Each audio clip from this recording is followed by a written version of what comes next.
Hi, everybody. Welcome to Drawing in a Technologically Dependent World. What we're going to focus on here is this question: how do we view the world today, and how does drawing fit into contemporary life?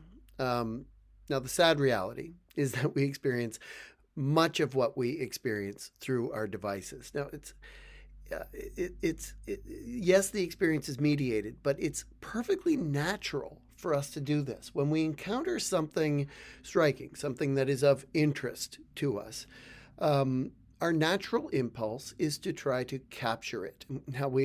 It's a problem we've all experienced. The idea that when we're looking at things through our phone and recording our experience, we forget or we neglect to appreciate the significance and the beauty of whatever we're experiencing, um, and because we're too busy taking a picture of it. We all have these excellent phones in our pockets now with these fantastic cameras, and while it's perfectly natural for us to want to preserve, to capture and to preserve the experiences that we're having by taking a picture of them or making a video of our experience, um, there's a bit of a problem with this.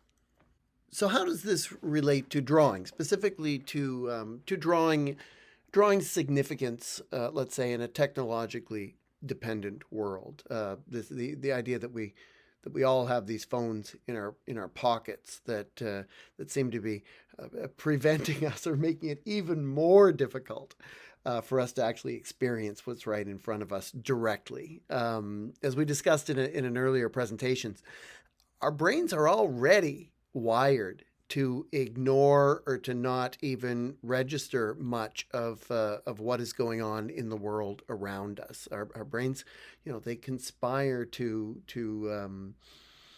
have us not see what's right in front of us. You know, we think perception is automatic, that we just direct our gaze and we see the world as it is without any effort. But that's not the way it works. When we look with our eyes out of our head, our brain has to entirely construct our experience of the world. Now, it does this by interpreting the overwhelming amount of information that we receive. Vision is really just about the way the light stimulates our retinas. Learning to draw, and perhaps more importantly, practicing drawing, well, it actually rewires our brains and allows us to see the world differently.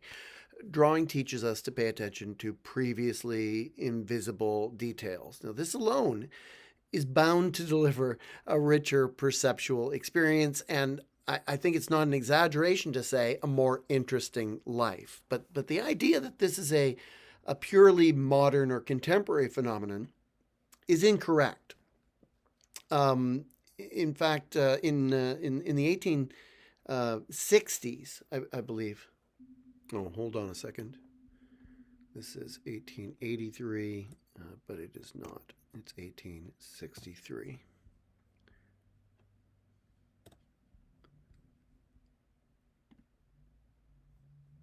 Okay. This is the art critic, the English art critic John Ruskin, who, again, we're talking about a time 150 years ago when photography is new. Cameras had just been invented, and at first Ruskin was quite impressed by photography, but in time he became suspicious of it. Now, Ruskin believed that cameras had a detrimental effect on our perceptual abilities. Here was someone at the very beginning of photography, this is 150 years ago, who felt that photography was, in effect, blinding us. He felt that everyone should engage in the practice of drawing. And he was serious. He even started his own drawing school. Now, it wasn't that he thought everyone should be an artist. It was because he believed that through the simple act of trying to recreate what we see in our environment by drawing, we study things in a way that we just never do when we take a photograph, and that learning to draw, or more importantly, practicing drawing, would improve our perceptual abilities. Okay, let me read you something that John Ruskin said about the difference between those who draw and those who do not. He said this: let two persons go out for a walk, the one a good sketcher, the other having no taste of the kind. Let them go down a green lane. There will be a great difference in the scene as perceived by the two individuals. The one will see a lane and trees. She will perceive the trees to be green, though she will think nothing about it. She will see that the sun shines and that it has a cheerful effect, and that's all. But what will the sketcher see? Well, her eye is accustomed to search into the cause of beauty and penetrate the minutest parts of loveliness. She looks up and observes how the showery and subdivided sunshine comes sprinkled down among the gleaming leaves overhead till the air is filled with the emerald light. She will see here and there a bough emerging from the veil of leaves. She will see the jewel brightness of the emerald moss and the variegated and fantastic lichens, white and blue, purple and red, all mellowed and mingled into a single garment of beauty. And then come the cavernous trunks and the twisted roots that grasp with their snake-like coils at the steep bank, whose turfy slope is inlaid with flowers of 1,000 dyes. Is not this worth seeing?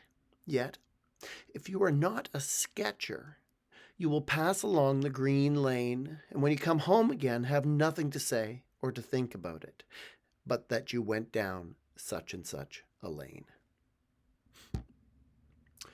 So Ruskin is saying something that we've discussed already. He's just saying it in a very poetic way. Drawing helps you understand seeing. Drawing trains your eye to see, trains your hand-eye coordination, it trains your understanding of form and shape and light. And this is all wrapped up in the idea that it's important to be able to think in pictures and not just in words.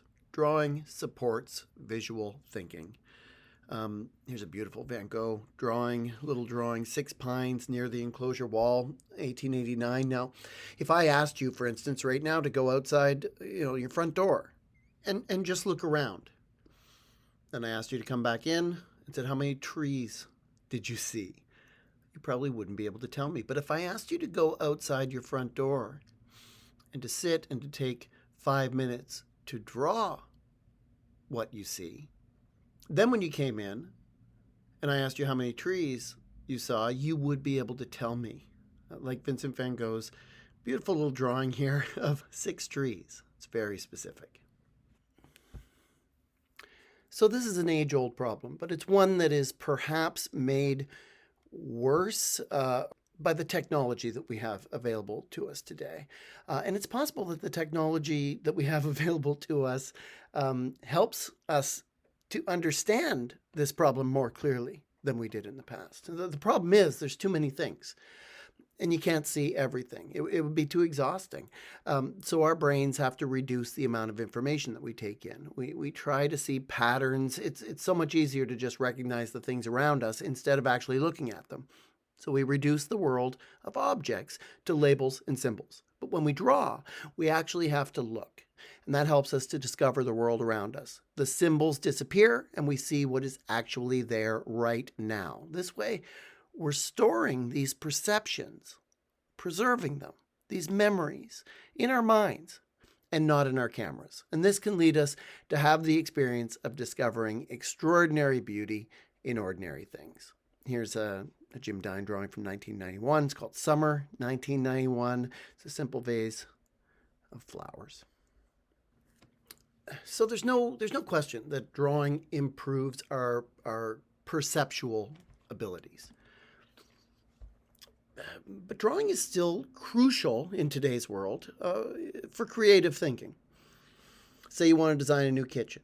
You might draw the layout of the kitchen and use that to communicate what you want your kitchen to look like. Now, that's about communicating your ideas with others. We also use drawing as a way to communicate with ourselves, as a way to facilitate problem solving or creative thinking. Drawing allows you to test ideas, to imagine something without having to make it. And then it acts as a guide. The drawing does, if you decide to make it.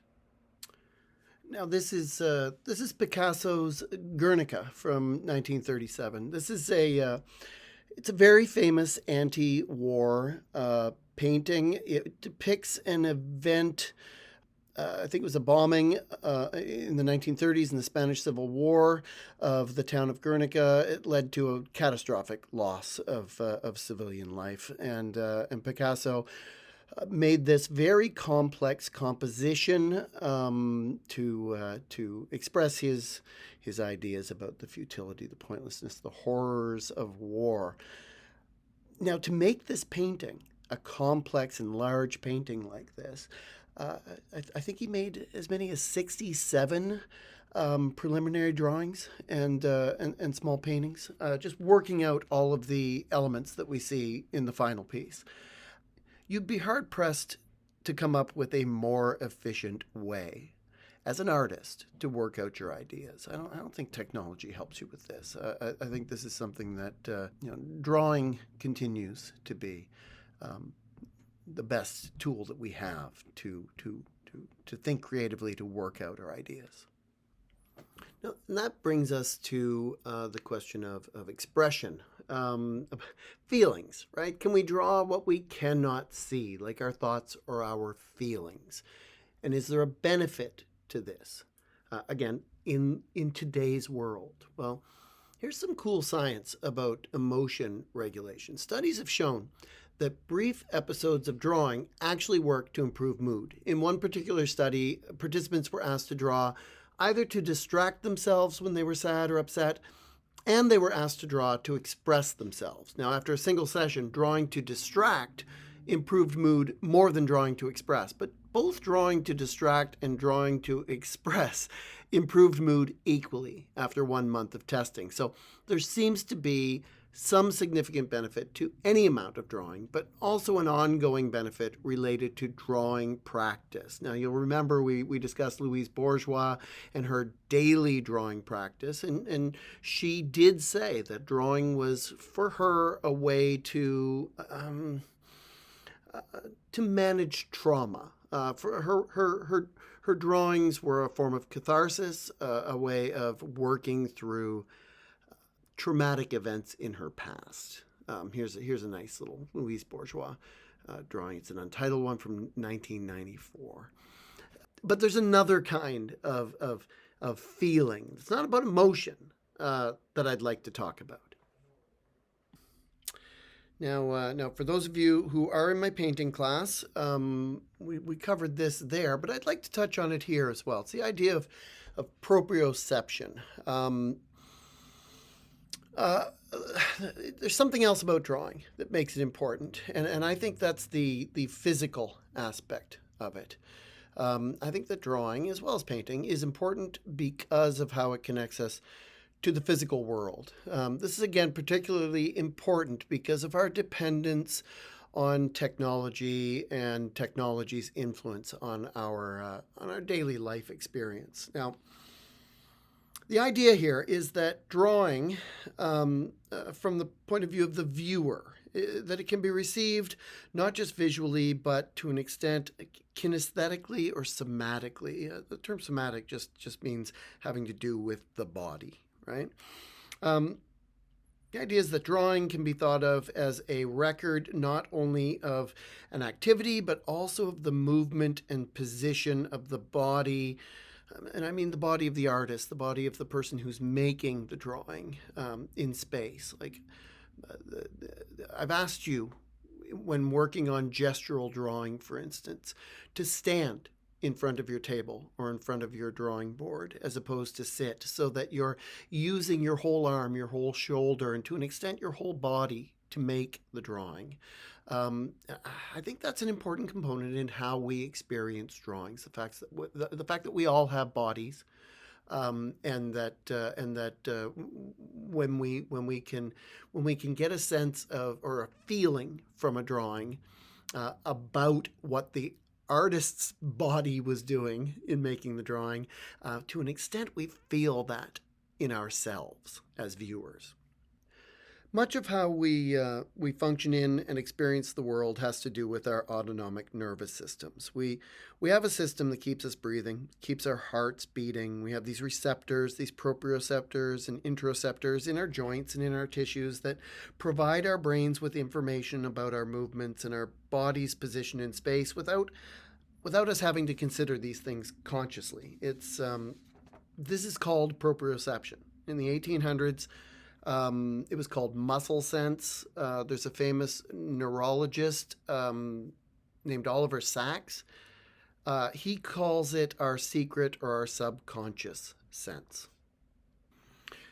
Now, in a world of smartphones and CGI, drawing does seem archaic. It seems old-fashioned, as though it has nothing to do with how we live in the world today. For instance, it's made by hand, and there's this precious original in a world where everything is virtual and where things exist virtually, and we live in a technologically dependent world. But I think that's the very thing about drawing, that makes it valuable. It's the way that drawing reminds us of and connects us to our physicality. Here's a Gerhard Richter drawing from 2018. So this is a very recent one. So he's an 86-year-old man when he's making this, and his project is continuing. It's hard to say what this drawing is. It's hard to say what he was looking at when he made this drawing, but it's easy to say this drawing makes me feel a certain way. Like if this is a space that we're looking at, some kind of a perception of a space. So say it's a landscape. We can't make out the details of the landscape, but we have a good sense in this drawing of what it feels like to be here in this place, if this drawing does indeed represent a place. Let's look at a different one. This one is from 1986. Now, when we talk about drawings, about line being fluid or natural or graceful, or about mark making being intuitive and expressive, I think this is to an extent what we're talking about. It's this kind of perception, proprioception. It's about the fact that we make paintings with our bodies, and that there's a kinesthetic element to the activity of drawing that's either only partially conscious or entirely unconscious. And when we experience a drawing or we receive a drawing as viewers, we do so both visually and with a complex understanding of how the body works. Now, this drawing from 1986 is even more abstract than the other one. It does not clearly reference landscape. It's hard to describe it in any other way than in the way that it feels or in the way that it makes you feel. Now, traditionally, thinking about drawing is connected to ideas, ideas about workmanship, skill, and aesthetics. But modern and contemporary artists have embraced the idea that chance is an important component in how we live. And many abstract painters have employed chance in their painting practice. And not just painters, but dancers, composers, choreographers. Jackson Pollock, who we looked at in the last presentation, is the quintessential example of this. His painting practice, his process involved him scampering around the edges of a canvas on the floor, spraying and splattering and dripping paint in a way that was just barely under control. So it's in a sense it's a collaborative process, one where he's essentially collaborating with the forces of nature, with the idea of chance. He's only partially in control.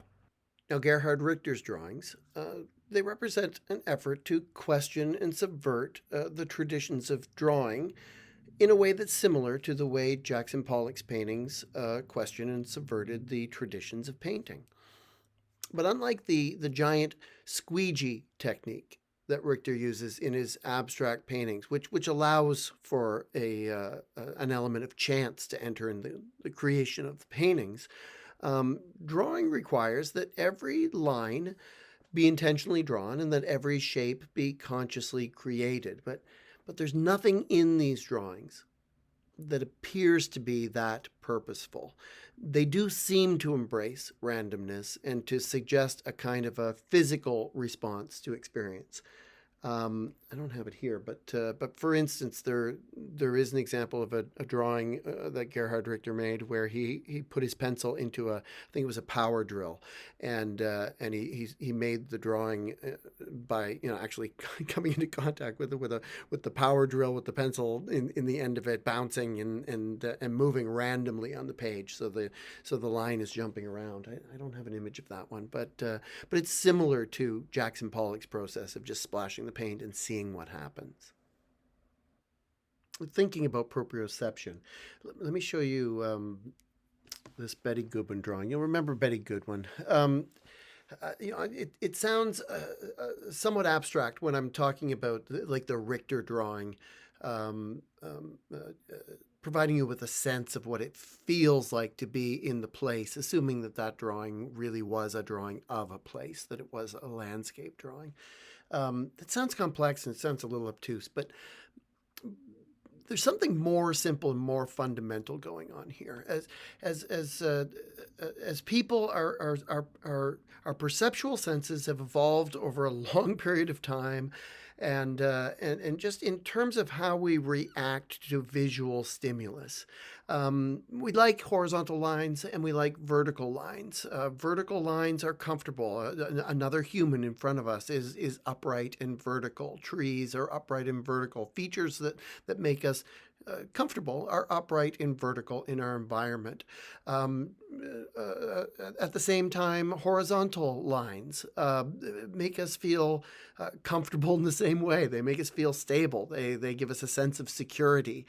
We feel good about horizontal lines and about vertical lines, but we don't feel the same way about diagonal lines, for instance. And in this Betty Goodwin drawing, her use of the diagonal, the fact that these figures are this one is slightly tipping backward with this shape that appears to be unbalanced as though it's going to tip, and then this figure with whatever this represents is moving forward as though something catastrophic has happened to it.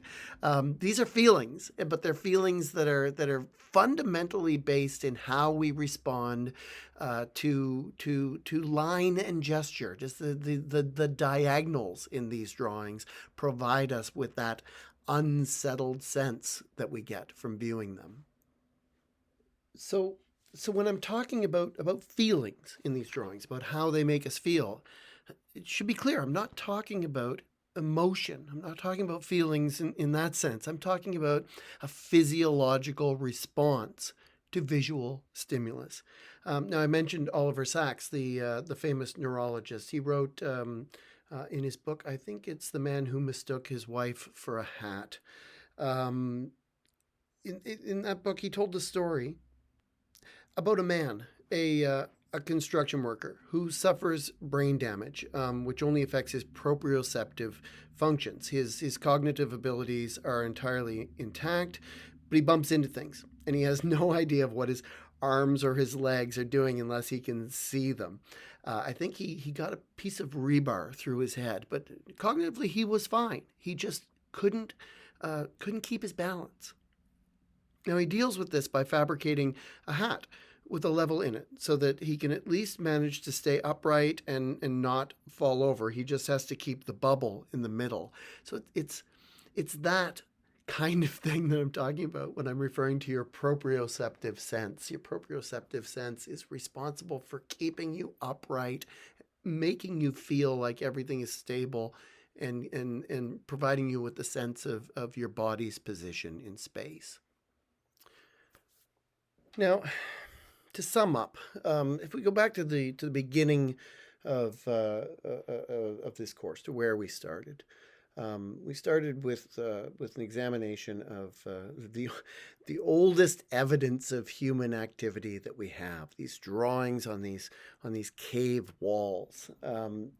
That alone should tell us that drawing is a part of what it means to be human. The idea that drawing aids us in our ability to perceive the world, understanding, how our brains work. Well, one could argue that if you haven't practiced drawing, that you have very little visual sense. So, drawing is powerfully important, if for no other reason, than that. Um, but it's also used for communication and to support creative thinking, to describe ideas that perhaps could not be described in any other way, and to work out ideas for yourself as a creative tool. Drawing helps you express things that only exist in your imagination, or it can help you to grapple with your emotional state, let's say.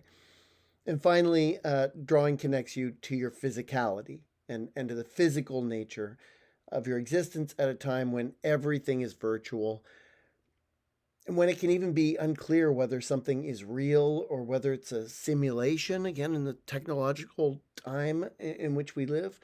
Drawing is direct, drawing is immediate, and drawing engages both your conscious mind and your somewhat subconscious autonomic nervous system. And I say that in relation to proprioception. I'll leave you with this last drawing. It's Betty Goodwin's Riverbed. Um, I think this is a wonderful drawing. It's from 1977. It's a bed that's flowing like a river. It's a representation. It's an idea. It's a manifestation of both thought and physicality.